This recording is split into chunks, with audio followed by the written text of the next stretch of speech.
यांत्रिक उपकरण mechanical devices जो हवा की शक्ति का उपयोग करते हैं, उनका प्रयोग बहुत पहले से होता आ रहा है।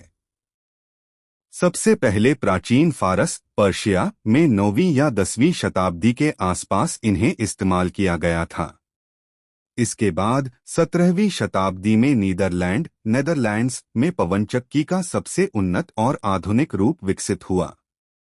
पवनचक्कियां आमतौर पर प्राकृतिक या कृत्रिम ऊंचाई एलिवेशंस पर बनाई जाती थीं ताकि हवा का प्रवाह बिना किसी रुकावट के उन तक पहुंचे।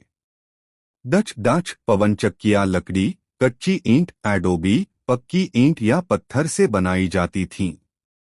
उनकी शंक्वाकार कॉनिकल छत हवा का प्रतिरोध एयर रेजिस्टेंस कम करने में मदद करती थी। छत या कैप को एक ऐसे घूमने वाले तंत्र पर लगाया जाता था जिससे उसे आसानी से घुमाया जा सके ताकि चक्की के सेल्स हमेशा हवा की दिशा की ओर रहें। पवनचक्की का अंदरूनी भाग आमतौर पर कुछ मंजिलों फ्लोर्स में बंटा होता था, ज्यादातर 3 मंजिलें। सबसे ऊपर वाली कैप में ब्रेक व्हील लगाया जाता था, जो पूरे तंत्र का एक बेहद महत्वपूर्ण हिस्सा था। जब हवा की शक्ति सेल्स पर लगती थी तो वह एक वायुगतिकीय बल एरोडायनामिक फोर्स उत्पन्न करती थी, जिसे पवनशाफ्ट वाइंड शाफ्ट की घूर्णन गति रोटरी मोशन में बदल दिया जाता था।